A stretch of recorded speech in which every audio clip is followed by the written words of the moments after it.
The lord. ఈరోజు దేవుడు మనకి ఇచ్చినటువంటి వాగ్దానం ఏంటంటే యెషయా గ్రంథము 26వ అధ్యాయము 7వ వచనం. నీతిమంతుల త్రోవను నీవు సారాలము చేయుచున్నావు. ఆమేన్. మన ముందు రెండు మార్గాలు ఉంచాడు దేవుడు.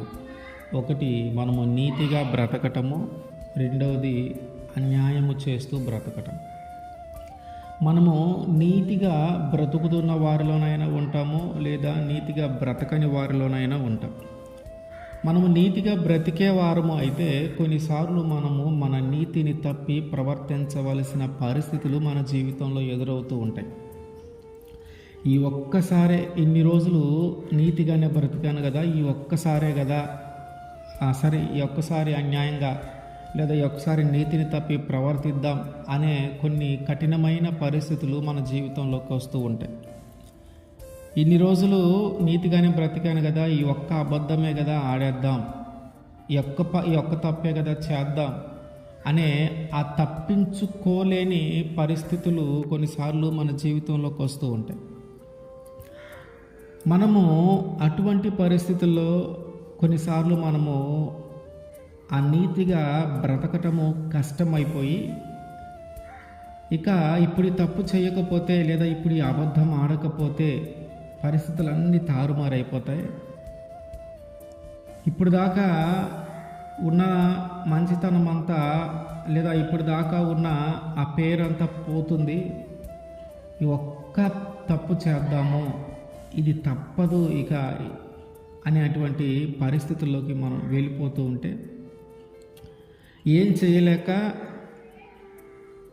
అబద్ధం ఆడాలా వద్దా అని తెలియక, నీతిని ఇంకా కొనసాగించాలా లేదో అర్థం కాక కొన్నిసార్లు మనం ఉంటూ ఉంటే దేవుడు తానే మనకు తోడయ్యుండి మన ముందు ఏదైతే ఆ కఠినమైన పరిస్థితి ఉందో దానిని దేవుడే తప్పిస్తాడు.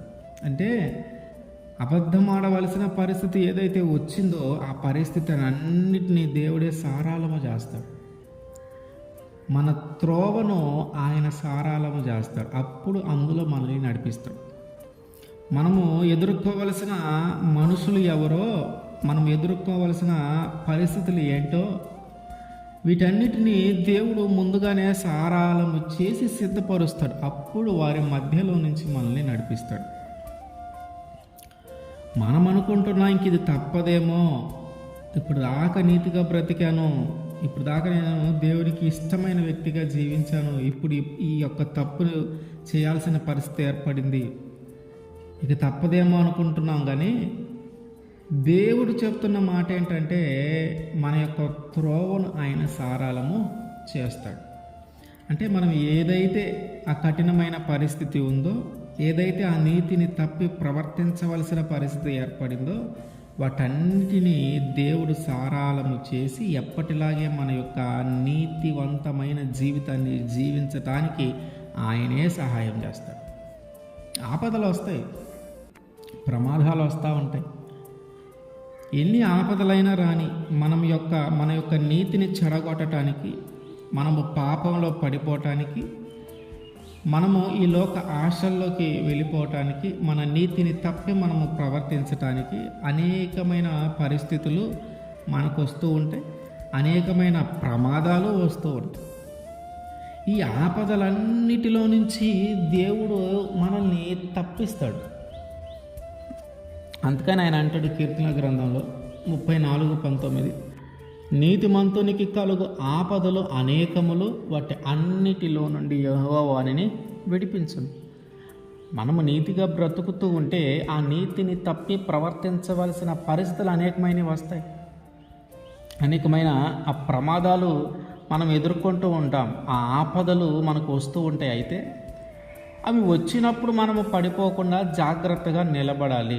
అవి వచ్చినప్పుడు దేవుని మీద మనం ఆధారపడితే ఏ ఆపదొచ్చినా నీతిమంతుని ఏమీ చేయలేదు.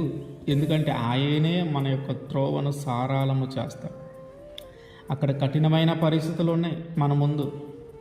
ఒక ప్రమాదం ఉండని, ఒక అపాయం ఉండని, ఒక నింద ఉండని, ఒక శ్రమ ఉండని, వీటన్నిటిలో నుంచి మనం నడవవలసిన పరిస్థితి ఏర్పడితే ఆ త్రోవను మొదటగా ఆయన సరళము చేసి ఆ తర్వాత మనల్ని నడిపిస్తాడు. కనుక మనము నీతివంతులుగా బ్రతికితే ఏ ఆపదొచ్చినా మనల్ని ఏం చేయలేదు. అట్లాగే మనము నీతిని తప్పి ప్రవర్తించాల్సిన పరిస్థితి వస్తే ఆయనే మన త్రోవను సారాలము చేసి తిరిగి మనము నీతిగా బ్రతికేలాగా ఆయనే మనల్ని మారుస్తాడు. మనము నీతిగా బ్రతకటము ఆయనకి ఇష్టమైనది కనుక ఆయనే మన త్రోవను సారాలము చేస్తాడు. ఆమెన్.